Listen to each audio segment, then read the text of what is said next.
संस्कृति, प्रकृति, संविधान एवं लोकतंत्र संरक्षण यात्रा 2023 जो कि अनवरत यात्रा हमारी 2 सितंबर 2023 सिलिकॉन सिटी से प्रारंभ हुई है और जब तक हम रहेंगे तब तक ये अनवरत चलती रहेगी। उस यात्रा का मानपुर के जो जाबाज कार्यकर्ता है, भील सेना के कार्यकर्ता, जयेश के कार्यकर्ता, बिरसा ब्रिगेड के कार्यकर्ता और आदिवासी एकता परिषद के कार्यकर्ता, यहाँ पर हमारा जो नाता है आना है।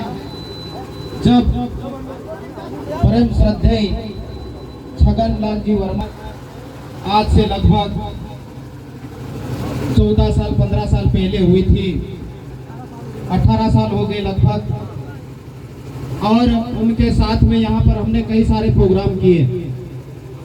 उनका सुपुत्र दिनेश वर्मा जी, रंजीत मकवाना जी, हमारे साथी कार्यकर्ता ओंकार सिंह कटारा जी, रतन वसनिया जी और तमाम जो कार्यकर्ता हमारे हैं, हम लोग जब भी काम करते हैं साथ में मिलकर काम करते हैं। चाहे मानपुर की बात हो, चाहे बड़वानी की बात हो, चाहे राजस्थान की बात हो, गुजरात की बात हो, दादरा नगर हवेली की बात हो या छत्तीसगढ़ की बात हो, नॉर्थ ईस्ट की बात हो, तो ये कार्यकर्ताओं से लगाव है, मिलन है, हमारा प्रेम है, मोहब्बत है और यही मोहब्बत हम लोगों को बरकरार रखना है।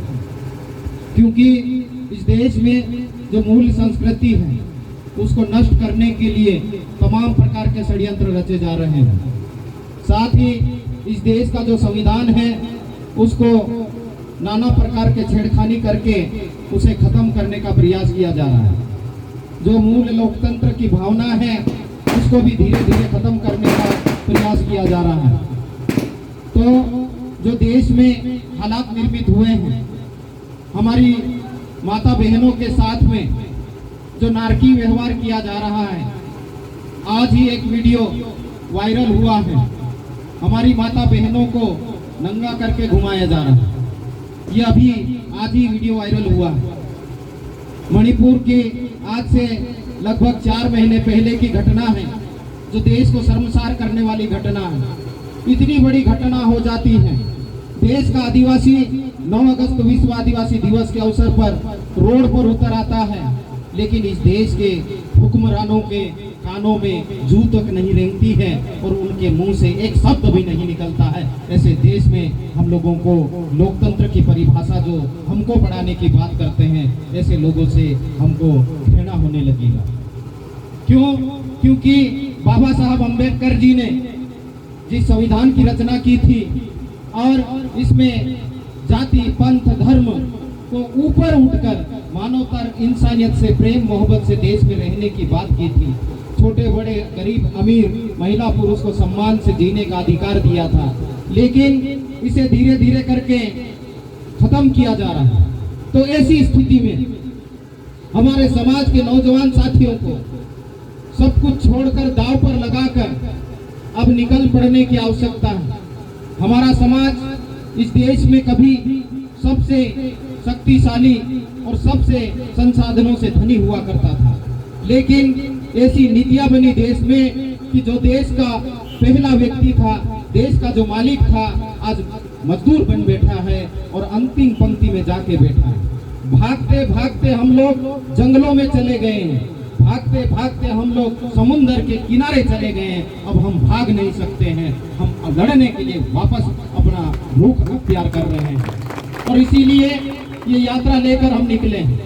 20 साल की सेवा की हमने, बचपन से संघर्ष कर रहे हैं। अब हम पूरी तरीके से पूरा जो जीवन बचा हुआ है समाज और देश के नाम पे समर्पण कर रहे हैं।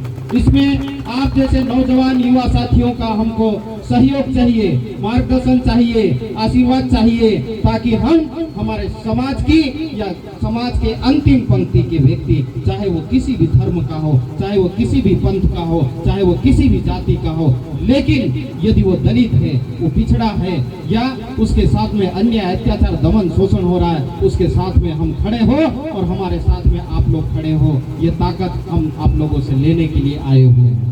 तो आज आप लोगों ने पूरी गर्मजोशी के साथ में इस यात्रा का स्वागत अभिनंदन किया। इस यात्रा में नाम मेरा है, लेकिन मेरे साथ में जो सैकड़ों कार्यकर्ता चल रहे हैं, ताकत उनकी है, आवाज उनकी है, और हम इनके साथ में मिलकर इस देश में परिवर्तन करके लाएंगे। जो व्यवस्था बिगड़ी है उसको सुधार के रहेंगे, और नहीं तो हम इनको कहेंगे कि सत्ता छोड़ो और बाहर निकलो। देश का ईमानदार कौम अब सत्ता संभालने के लिए तैयार हो चुकी है। आप लोग तैयार हो जाइए। हम अकेले नहीं हैं, हम हमारे देश में तमाम जो राज्य हैं, राज्य के तमाम संगठन हैं, तमाम बुद्धिजीवी लोग हैं, तमाम प्रगतिशील सोच के लोग हैं, धीरे धीरे करके इकट्ठे हो रहे हैं। चाहे एसटी हो, एससी हो, ओबीसी हो, माइनॉरिटी हो, या ब्राह्मण हो या बनिया हो, लेकिन जो प्रगतिशील सोच वाला व्यक्ति है, सही सोच के साथ में आगे बढ़ने के लिए तैयार है, उनकी एक फौज तैयार हो रही है। अब चिंता नहीं करना, देश में अच्छे लोग फिर से आ रहे हैं। इन्हीं शुभकामना के साथ में आप लोग अच्छा काम करो। जब जरूरत पड़े याद कीजिए, हम आप लोगों के बीच में हाजिर होंगे। और आप लोगों के जो नौजवान कार्यकर्ता है, यहाँ के कार्यकर्ता निस्वार्थ भाव से काम करते हैं और केडर चलाने का काम करते हैं, उनके साथ में हम खड़े हैं। जहाँ हमारी सहयोग की आवश्यकता महसूस कीजिए, करते हैं, हम आपके साथ में खड़े हैं। मैं नारे के साथ में अपनी बात को खत्म करूंगा, क्योंकि हमको लंबी दूरी तय करना, सेंधवा तक जाना है। जगह जगह पे आप जैसे लोग इंतजार कर रहे हैं।